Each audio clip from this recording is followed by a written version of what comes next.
Welcome everyone to Fairview High School Coaches Show. I am Coach Chris Hughes, and I'm here today with Nate Tidwell.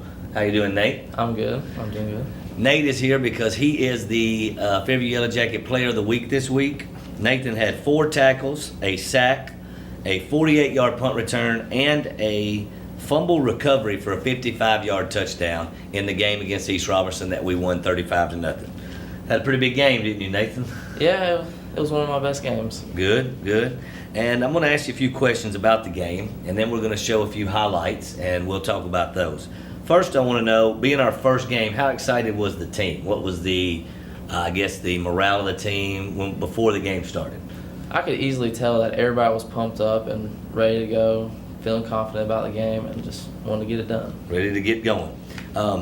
Pretty excited, and the crowd was pretty excited too. Did the noise sound louder than usual when you were on the field? Yeah, I could tell the crowd was also pumped up about the game too. I thought the student section was really loud and really kept us fired up and behind us the whole game. That's really nice to see. So if you were part of that student section, thank you from the coach and the boys. Being our second year in our system, Nate, we've been running this now for 2 years, offense and defense. What's the differences you see and how comfortable the team is with what's going on? Everybody's getting a lot more comfortable with the plays. They've had a lot of practice with them, and they're just starting to learn them a lot better. Defensive calls as well? Yeah, everybody's getting used to them and getting Coach Simmons, getting everything used to it. Good, good. Game plan for East Robertson. When East Robertson came in, they are a playoff team from last year and very well coached, very good team. They have a running back that's really good. Let's talk about our game plan for East Robertson. What was the basic, simple game plan for East Robertson? Well, the big thing was just to stop number 3, their running back. Yeah, number 3 was a bad boy. His name is Ken Hand, and he's an all-state candidate preseason. And we hit him quite a few times, didn't we? He was pretty beat up after the game, that's for sure. All right. Let's talk about, you're always being graded in the classroom, so we're going to let you grade the football team. And we'll go with each area. Special teams, let's start with that. What would you give an overall grade for this game? I'd give probably a B minus for A B minus, all right. You want to elaborate? We needed a little bit more work on our kickoff coverage. That kind of killed us a little bit, but I agree. But compared to East Robertson, we probably would have given them an F on special teams. Definitely. Yeah. All right, what about offense? Overall grade for the offense for the East Robertson game? I think I'd give that an A because we showed a lot of improvement from the past season on blocking schemes and just basic playing. Wow, an A. Don't leave much room for improvement, huh? Defense. What about overall grade for the defense? I think for the defense, I give them an A too because we did our job and we stopped number 3. Stopped number 3, and we pitched a shutout. Yes, Being a baseball definitely. player, you know how tough it is to pitch a shutout. Very much so. And the same in football. What that means is the East Robertson team failed to score, so they did not get into the end zone. And as a defensive unit, that is a huge accomplishment. So it's really hard to keep people from scoring at all, and our defense stepped up this game. I thought they did well. Let's look at one of the reasons why. The first play we want to look at right here is Nate Tidwell on a sack. Go ahead and walk us through that, Nate. Well, right here, I noticed that the quarterback was just going to roll out anyway, and I was on a blitz beforehand. So I just knew I couldn't let him get outside of me, so I took his outside shoulder and just Went right in. And then this set this up, which is a bad punt. This was kind of a theme for the night for East Robertson. Miscues on special teams. It really hurt them. We start with our first play ever from scrimmage. Walk us through our first play of the year on offense. Well, right there's Logan going in motion, and Jack just pitches it to him, and he hands it to Hunter, and Hunter just does the rest. Hunter Branch on the 14-yard touchdown, and you could see the speed right there. Hunter's average speed, would you say? Yeah, he's got decent speed, I guess. Decent. He's a really fast kid, and that was our first play of the year. We scored a touchdown on, so that was a very impressive way to start. Very got everybody good. fired up. Let's talk about a situation we got into later in the game. We had a lot of penalties for unsportsmanlike and several things. Ended up with a 1st and 59, and we managed to convert. I think that was a big. Once that happened, the momentum started rolling. Don't you think? Everybody knew that we could really move the ball. And we were about to win the game. I felt like everybody said, okay, this is our game. This play right here is it's second down. No, it's third down and a lot of yards to go. And Jack is able to connect with Hunter right here.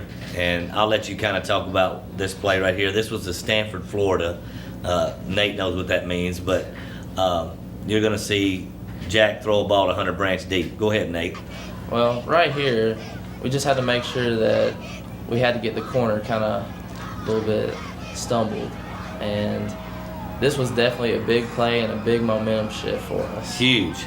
That took us into the next quarter, which one play later, we set this touchdown up. It's Ernie Franklin catches a slant right here and puts a great move on the East Robertson DB for a touchdown. Watch this move right here.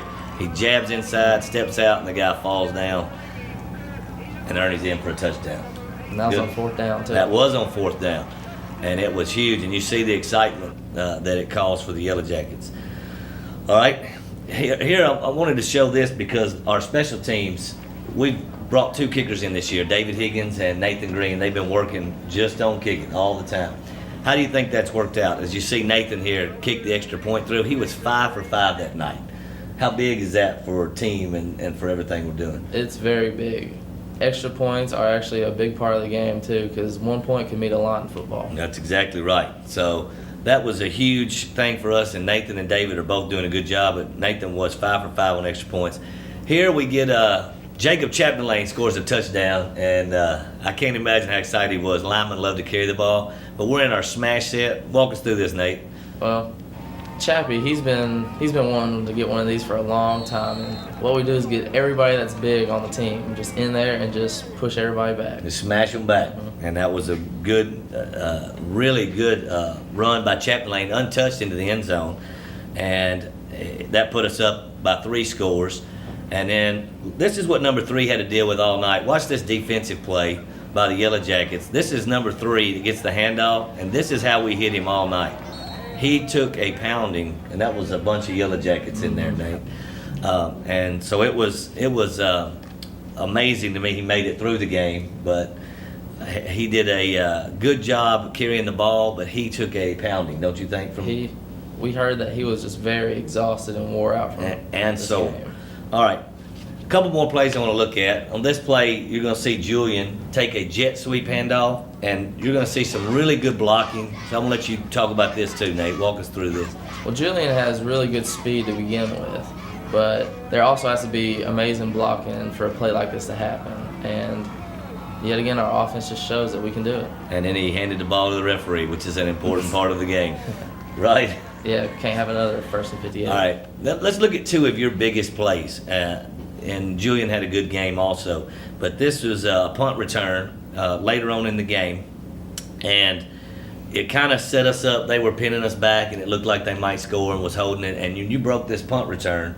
I think it kind of took the wind out of them. I think all hope they had was basically gone when you ran this punt. So we're going to look at this punt return by Nate Tibble. Well, it was a good punt. It was easy to catch, and then right here I run into my own player. He was trying to block, and that kind of Hunter got a good seal off.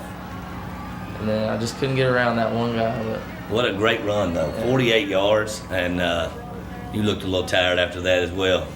That was a great run. And then this play ended the game.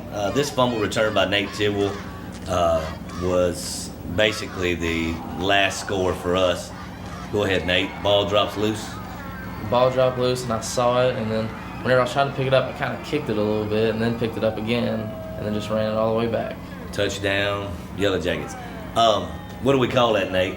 That's a scoop and score. Scoop and score. Coach Simmons says that all the time.